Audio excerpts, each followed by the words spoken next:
We all need some kind of rules and guidelines for life, and today I'll be giving you some that you may actually know them, but do you know that you can apply them to your life? Today I'll be giving you 10 golden rules to live by.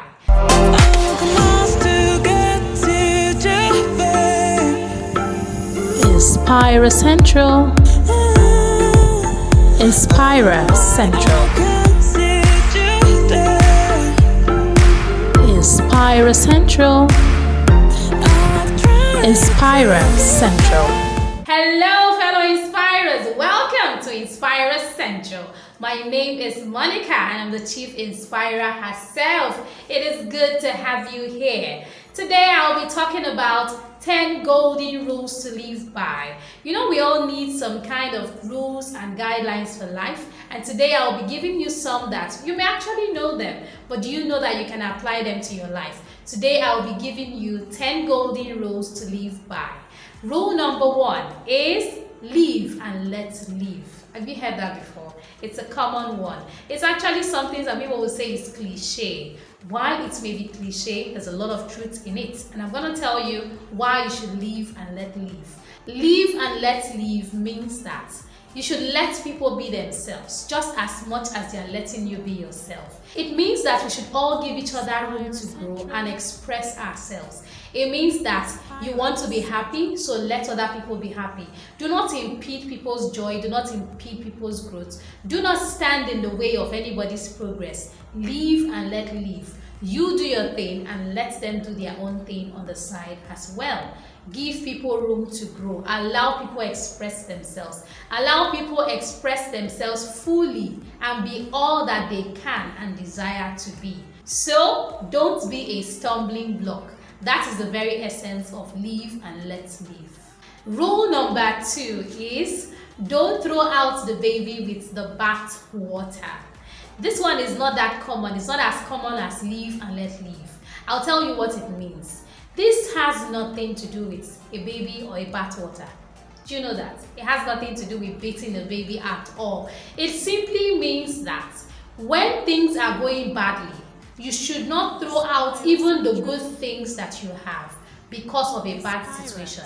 It's just like saying that, for instance, you have a marriage. The marriage is not going well, but this man has been a good provider. He's a good father, but things at the moment are not going well. It's saying try to salvage a bad situation.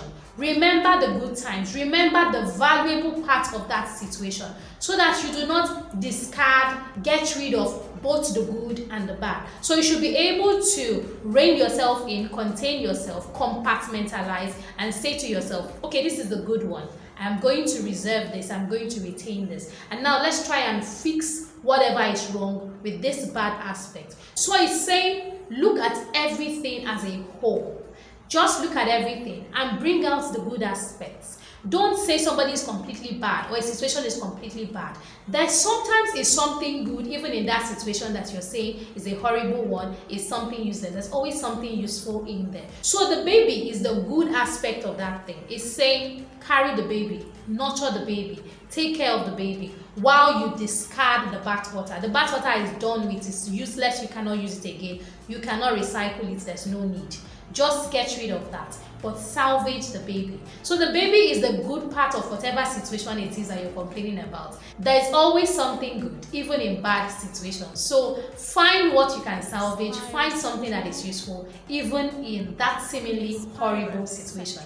That is what it means to not throw out the baby with the bathwater. Okay, rule number 3 is dress the way you want to be addressed. This one is something that we need to hear more of. Even though it's common, we need to hear more of it. Dress the way you want to be addressed. Many people today, especially younger people, just feel they can wear anything and people will still regard them and give them the respect that they deserve. Many people take this for granted. They just feel that people will accord them their respect wherever they go, irrespective of what they wear. But that's not quite true. Human nature just says that people judge you, people assess you, people analyze you even before they know you. Even from afar, they wonder what kind of person you are and they get to their own conclusions by looking at how you dress. They look at your hair, they look at your nails, they look at your clothes, they look at your shoes, they look at your bags. So they assess you, they analyze you even before they get to meet you. It is only when people get to meet you that they can say, oh, despite his dressing, he actually has something upstairs. Or they will say, in spite of how shabbily he dressed to the meeting, he actually is the chairman of the board. You know, things like that. But generally, as a general rule, you want to dress well. You want to package yourself well. You want to carry yourself well. Because you know that people who don't know you are assessing you. You know they're analyzing you. I know you may say, I don't care. Well. Remember that there's how you can be poorly dressed and you go to a place and something gets missing and people just conclude that it's you. If you're badly dressed and you're in a meeting where there are other well-dressed people, everybody assumes that you're the poorest. Everybody assumes that you have nothing upstairs. Everybody assumes that you have nothing to bring to the meeting and that you're possibly the help. You don't want that. So dress the way you want to be addressed. If you want to be accorded respect, especially by people that don't know you, especially by people that don't know your worth, then dress. Dress well to represent yourself. It doesn't have to be expensive. It doesn't have to be designers. It can be something simple, something well pressed, something clean, something that makes you look smart. Dress the way you want to be addressed so that people don't talk down on you in spite of everything that you have, your net worth, what you have upstairs and all that. If you want to be addressed well, dress properly. Dress the way you want to be addressed. And now speaking of dresses, that takes me to rule number 4. Rule number 4 is a stitch in time saves 9. What is a stitch? Stitch is sewing. It's sewing. It's when you're sewing a cloth. So a stitch in time saves 9. Stitches are usually used to fix dresses. They are used to repair clothes that are torn. So what this simply means is that if you have a small tear, you should fix it on time, because if you fix it on time, it will make other parts of that dress not to start tearing from that point. That is dressing. You can take it literally, you can take it figuratively. You can do that for a dress. Yes, one stitch will save you from making more stitches and making that dress tear so that it needs more stitches. But then it also means figuratively that if you have a small problem, you should nip it in the bud. It means that you should fix it, you should correct it now that it is still a small problem. Instead of letting it escalate, instead of letting it blow out of proportion, instead of letting it become so big and overwhelming, fix it now that it's a small problem. Nip it in the bud. Repair that thing now. Whether it is a strain in your relationship, whether it is a small problem in your finances, whatever it is, if it's your health, whatever it is, fix that small problem now so that it does not become a bigger problem. And when you have a bigger problem, know that it's going to need a bigger solution. So now that you have a small problem, nip it in the bud, fix it. That is what it means to stitch in time and save 9. So for rule number 5, rule number 5 is a thing begun is half done. It's simple. It is saying that whatever it is that you have started is half done. And you know why that is? It is because it is difficult to start. You see, starting. Starting is scary for a lot of people, including me. Starting. When you think about starting, you just make this thing look so big. You make the situation look so enormous. You now decide that, this thing, I'm so scared of it. And some people back away at that point. They back away, and so they never get started. And because they don't start, they cannot finish. And that is why this idiom, this cliche says, a thing started, a thing begun is half done. So if you start, if you take the fear out of it, if you take the anticipation, if you take the worry, if you take the doubt out of that situation and you start, you will discover that it's not as difficult as you imagined. You will see that it's not as scary as you thought it was. You will see that you can actually do this. And so you will start to work on it. And not just work on it, you will see that, I'm good at it. I excel at it. Check me out. Things are not so bad. I'm actually winning. I'm actually doing this. That is what you will discover when you start. And so what you start is already half done. A thing begun is half done. Rule number 6 is distance lends enchantment to the view. I'm almost certain you've never heard of this before. It's not common. It is very, very rare to hear. But what this means is that distance makes something look better. It makes something look more appealing. It makes something look more enticing. It's just like saying that absence makes the heart grow fonder. So it's telling us that in some things, in relationships, for instance, if you have some distance, it creates this allure. It makes you yearn more for your partner. It makes you want to be with the person because the person looks better. The person feels like it's more exciting and all that. So distance lends enchantment to the view. It also means that if you're far from something, that thing looks better than it actually is. What rule number 6 is saying is that when something is far away, it looks more interesting, it looks more captivating, it looks more alluring. It catches your interest and it makes you want to come hither. That is what distance does. And I think it's also giving a hint to say familiarity brings contempt. So sometimes create some distance between you and people. Create some space. Don't always be in their face. Don't always be there and they can predict you and say she's here, he's there. We know where he is. We know the next move. No. Create some kind of distance. And I think this is what this particular rule is saying. So create some kind of distance between you and people. Don't always be predictable. Don't always be in their space. Don't always let them into your space. Sometimes give them distance. And you will see that distance will create some kind of enchantment. It will make you more interested. It will make them look forward to your presence once again. So if you ever feel like things are becoming some kind of ways, things are getting boring, or people are starting to think you are predictable, give them distance and you will see what world of difference that distance will make. Rule number 7 is every cloud has a silver lining. Every cloud has a silver lining. It's just telling you that there's always hope at the end of the problem. It's saying that whatever the situation is, every cloud, every dark day has a bright day coming. Every cloud has a silver lining. It's saying that even in the midst of all that, all those negativity, all those bad things that are happening, it is saying that something beautiful can come out of it. It's saying that at the end of it, there is something, some kind of reward. There is some kind of compensation for you at the end. So go through the difficult times and come out to the end where there is a silver lining. If you're going through difficult times, keep going. Don't give up because every cloud has a silver lining. Rule number 8 is something that I'm just laughing over because it says everyone can find fault, but few can do better. That is self-explanatory.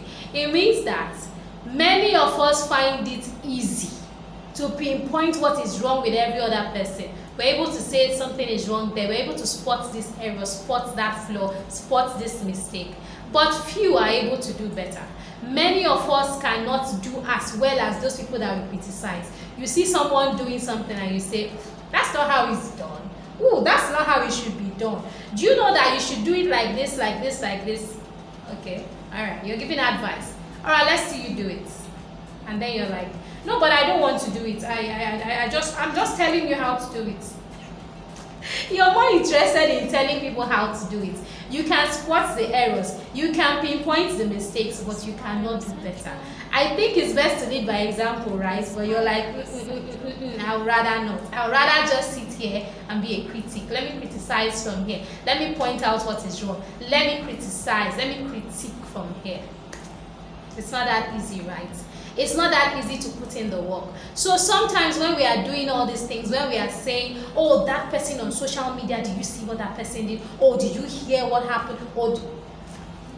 Just remember that everybody can criticize, but only few can do better. And if you want to criticize, the best way for you to criticize, in fact, not criticize, because criticize is negative. The best way to critique is to lead by example. If you know that you want to tell them how it's done, then show them how it's done. Better to show than to tell, right? So if you know that you want to tell them how to do it, leave it. Be the example.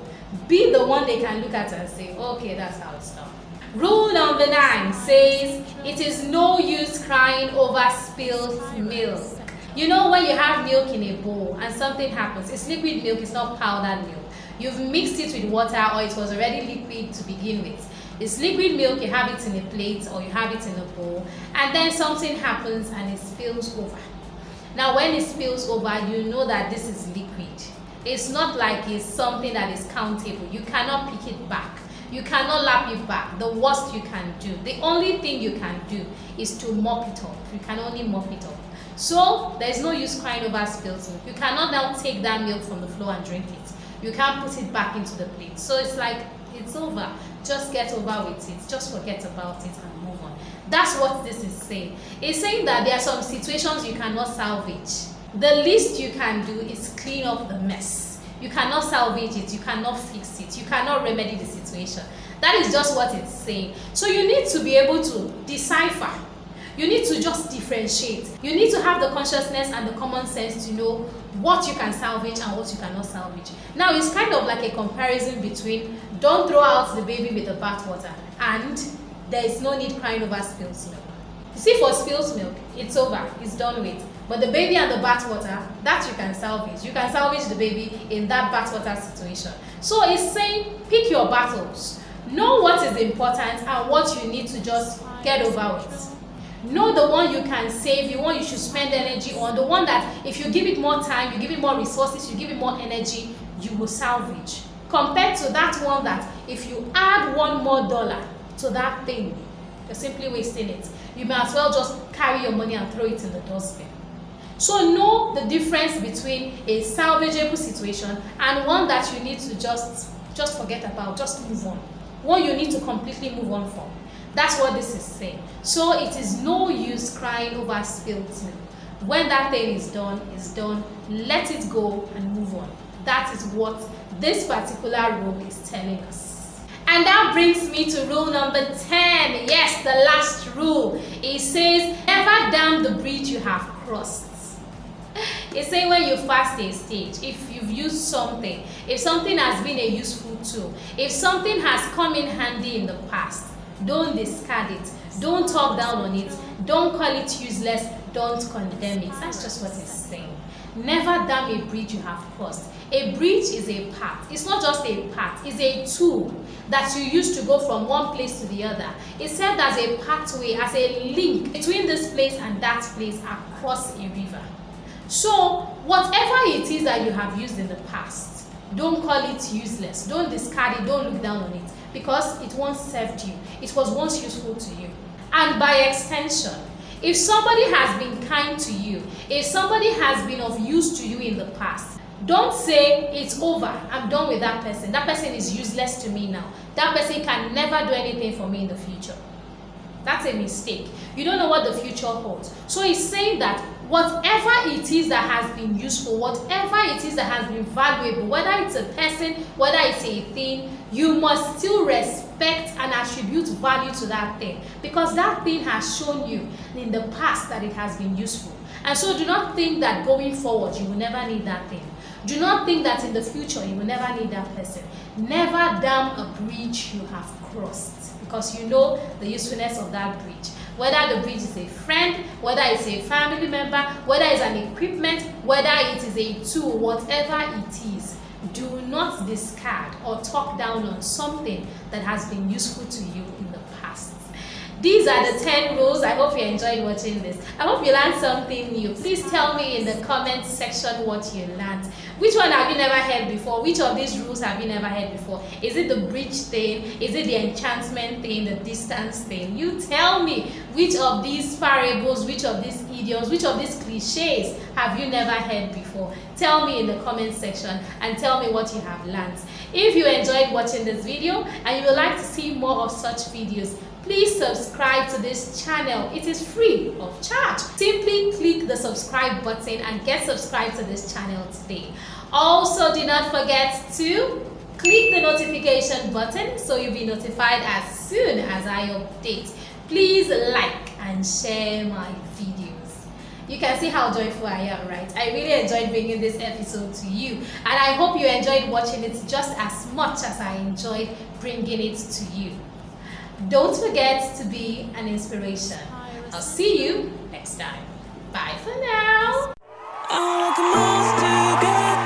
Please subscribe, click the notification button, like this channel, share our videos, and follow us on social media. Thank you very much. Inspira Central.